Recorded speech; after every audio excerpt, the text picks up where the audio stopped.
1 Samuel, or 1 Samuel, insert as appropriate, chapters 12 to 15 today, and this section in the Bible is titled as Samuel's farewell speech, which is a little odd because he still seems to be around meddling with things and faffing about for quite some time yet, but whatever. This farewell speech, anyway, is recounting the history of the Israelites since Exodus and about them all coming out of Egypt. And he then tacks on to the end as a reminder that the Israelites have sinned by choosing an earthly king. This whole section is really weird, partly because the storytelling is just, it seems very disjointed. Either that or I'm not reading it properly, but I'm more interested in the big picture anyway. There's also some very interesting ideas in here as well, though. So for being an odd section, it's also quite an interesting one. Anyway, as part of this big speech, Samuel calls in the rain and thunder as a sort of a demonstration. Everyone's all like, wow, inspired by God and Samuel and how powerful they are because it rained. We had some of that. We've had quite a lot of that around here lately. So it's one of those sort of difficult miracles to really go, wow, yeah, that's impressive. It's like, sure it didn't just rain? We'll have to see. We find out here that Saul became king at age 30 and then rules for 42 years. He does have an odd way of getting going, though, in that he goes and gets 3,000 soldiers and decides he's going to attack the Philistines. This is despite the fact that they've just sort of settled the problem with the Philistines when Samuel sorted it out after the Dagon the Dagu incident. And odd as well, because earlier on the Bible noted that during all of Samuel's years, God's hand was against the Philistines and for the Israelites. But of the 3,000 men, they get their butts well and truly kicked, and most of them are killed. Saul then has a bit of a panic and runs away and offers some sacrifices to God to try and figure out what's gone wrong. I mentioned that it gets kind of weird, and Samuel then turns up. Sounds like he basically calls Saul a muppet, and then somehow the Israelites end up going, lots of the Israelites, they get the whole lot to now have to fight the Philistines, because the Philistines have got their heckles up. But they end up having to go into battle with gardening implements, and I don't quite understand why. I mean, I realise if you really want to dig deep and spend all week on one section, then maybe we could figure that out. But it's more the big picture that's interesting, because in the detail, I'm extra sceptical that the detail is probably not what's important. At this point, anyway, we meet Jonathan, who is Saul's son, who, with his armour bearer, decides he's going to sneak off where no one knows he's gone, go and sneak into one of the Philistine outposts, which he manages to do, and then kills 20 Philistines.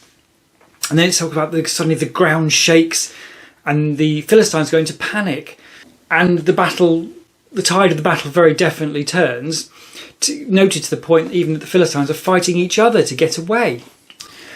We then go back to being very, very weird.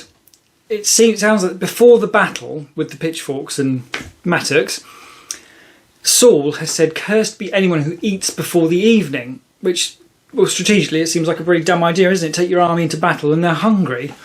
And maybe it's some sort of, that will speed them up getting it done so they can get home for tea, but it doesn't seem like a particularly great idea. Jonathan doesn't hear about this anyway, and he's walking along and sees some honey oozing out of the ground. Bit odd, but I imagine that's probably a thing. Takes his staff, dips it in the honey, and he's just about to lick it when one of his men comes and says, "No, you can't do that, because the king has said, 'Cursed be anyone who does this.'" Jonathan's feeling, though, seems to be that that's a really silly idea, which I'm inclined to agree with, and that his dad might in fact be a bit of a muppet, which I'm probably inclined to agree with as well. This seems to inspire everybody else, so suddenly the men are so hungry they plunder all the stuff they've nicked, all the cattle and the sheep, and basically eat everything, but it's noted that they're eating it with the blood still in it or on it, and they're eating blood which is forbidden from the West Leviticus, I guess it will have been. More randomness. The Bible refers to someone coming to Saul and saying, "No, what have you done? You've broken faith and now you need to roll this big stone over here." And it's odd, that's a response, although it does seem to be turned into an altar, so okay, that might make some sense. But it does just say someone, it doesn't say, there's no one's name. Anyway, Saul builds the altar, as this someone has suggested he does, asks God what he's supposed to do, but God doesn't respond.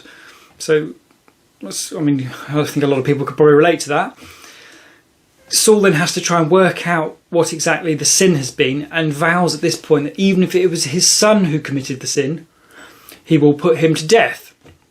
There's a really weird, convoluted, drawn out way of how they figure out this, but basically ends up Saul does work out that it's his son, and it sounds like he is going to kill him, but Jonathan's men then come to his rescue because he's a hero who went through the Philistine checkpoint and whatever it's called and killed lots of people and turned the tide of battle. So Jonathan seems to escape his fate. And I've read a little bit ahead, there's no more mention of it at all. It's just really odd that his dad was going to kill him because it was that important. And then suddenly everything seems to be fine. Maybe we shall find out later on if that changes. After this anyway, the Israelites have a scrap with the Amalekites, who were the ones who attacked them as they were coming out of Egypt very early on in Exodus. I really like there's a reference in that saying God wants Saul to wipe out the Amalekites down to the children and donkeys again, and makes reference that this is because they attacked the Israelites several hundred years ago when everyone who was there is now dead and this is completely new people. But it still sounds like the Amalekites are baddies anyway, so we'll not worry too much about that.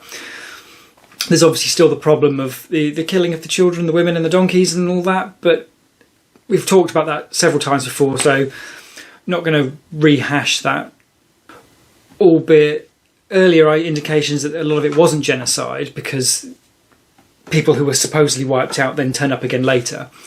This is another instance of very clear categorical, you're going to kill everybody, and we'll just have to see if the Amalekites ever turn up again and whether it is actually genocide.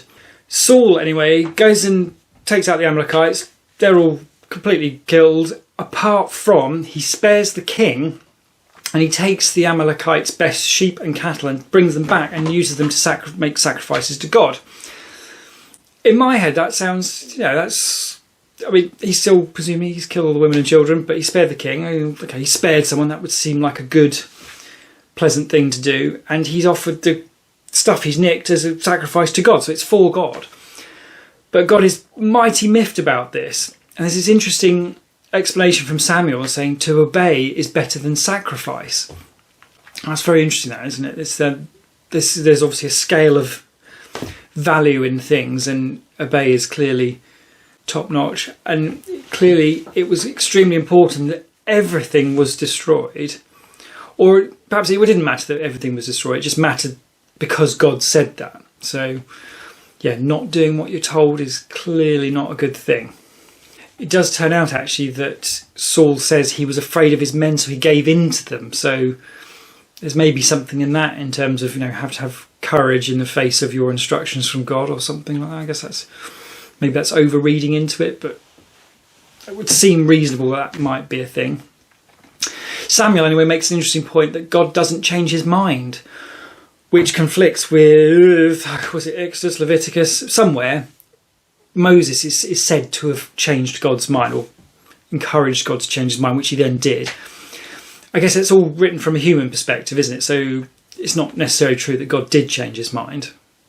But it's interesting that we've got an instance of God seeming to change his mind, and now we've got a statement that he doesn't. So we'll have to keep an eye on that and see what we're doing there. Anyway, Samuel then just executes the Amalekite king because that's what God wanted, so all is fine. Samuel's surely pretty old at this point. There's also some seeming contradiction in that there's talk earlier on that Samuel rules Israel for all of the remainder of his days. But Samuel's still here and alive, and there's a king. So I don't know if that's the suggestion that the king is subordinate to Samuel, which actually that probably is the answer, isn't it? I think that might well be a thing. But yeah, so we'll move on to the next one, and this will be the story of David and Goliath.